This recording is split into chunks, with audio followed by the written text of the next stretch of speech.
اب آخری بات، علامت التوبۃ المقبولہ، کہ بندے نے توبہ تو کی، اپنی طرف سے بری عادتیں بھی چھوڑ دی، عمل بھی چھوڑ دیے، کیا پتہ توبہ قبول ہوئی یا نہیں ہوئی، تو اس کی بھی تو علامات ہیں نا۔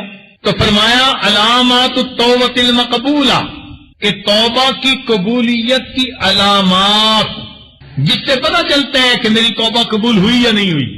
ارشاد فرمایا ان یکون بعد التوبۃ خیر مما کان قبلہا، کہ توبہ کی قبولیت کی ایک نشانی تو یہ ہے کہ توبہ کرنے کے بعد پہلے کی نسبت انسان کی زندگی نیک اچھی ہو جاتی ہے۔ انسان کی زندگی علامت ہے اس بات کی، پہلے نمازیں قضا کر جاتا تھا، اب پابندی سے پڑھتا ہے، پہلے نمازیں پڑھتا تھا، اب جماعت کی پابندی کرتا ہے، پہلے جماعت کے ساتھ پڑھتا تھا، اب تکبیر اولا کی پابندی کرتا ہے، پہلے فرض نمازیں پڑھتا تھا، اب تہجد کی بھی پابندی کرتا ہے۔ تو یہ انسان کی زندگی کے اندر جو خیر آتی ہے وہ بتاتی ہے کہ توبہ اللہ نے قبول فرما لی۔ دوسری بات فرمایا اللہ یزال الخوف من العودۃ الی الذنب مصاحبا لہ، کہ سچی توبہ کی ایک نشانی یہ بھی ہوتی ہے کہ بندہ ہر وقت خوف دل میں رکھتا ہے کہیں میں دوبارہ گناہوں کی طرف نہ مائل ہو جاؤں۔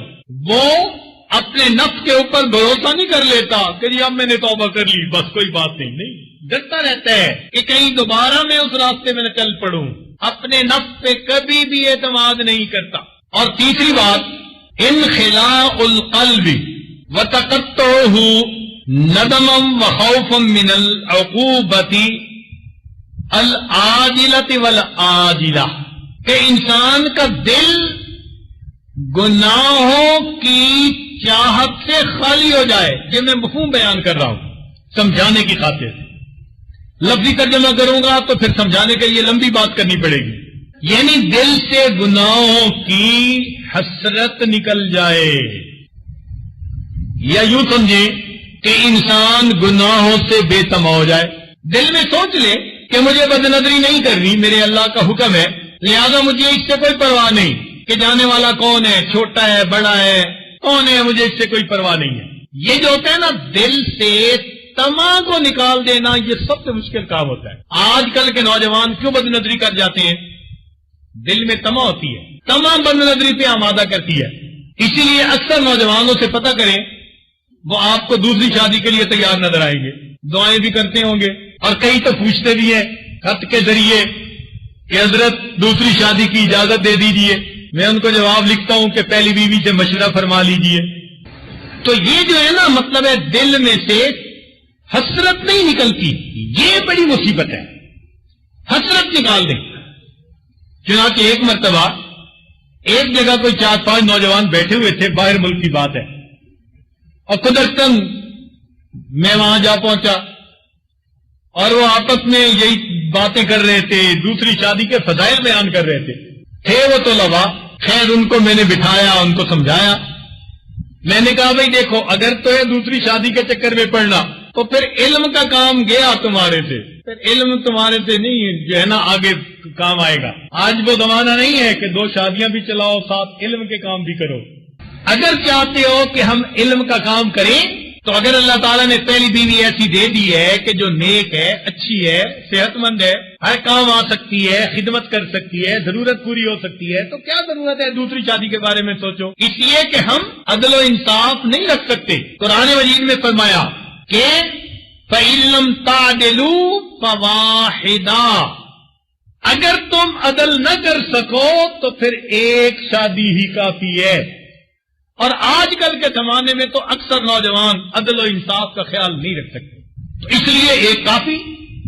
جو اللہ کے راستے پہ آگے بڑھنا چاہتا ہے وہ ان چکروں میں مت پڑے، ذہن میں بٹھا لے کہ بس اللہ نے ایک بیوی دے دی، اب اس کے ساتھ میں نے زندگی گزارنی ہے، خوش ہو جائے، تما نہیں نکلتی۔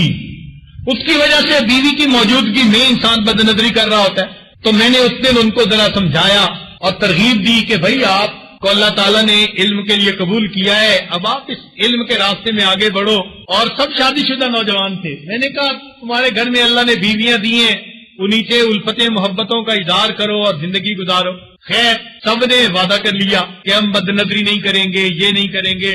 اور واقعی آج ہم بے تما ہو گئے. خیر کچھ دنوں کے بعد ان میں سے ایک حافظ صاحب تھے، وہ میرے پاس آئے، کہنے لگے حضرت صاحب جس دن سے ہم نے بات کا عہد کیا کہ ہمیں باہر کسی سے کوئی تما نہیں، اس دن سے پتہ نہیں کیا بیوی ہمیں بڑی اچھی لگنے لگ گئی ہے. یہ فطری بات ہے. جب انسان باہر سے بے تما ہو جائے گا تو اللہ رب العزت اسے گھر کے اندر الفت محبت عطا فرما دے. یہ فطری چیز ہے.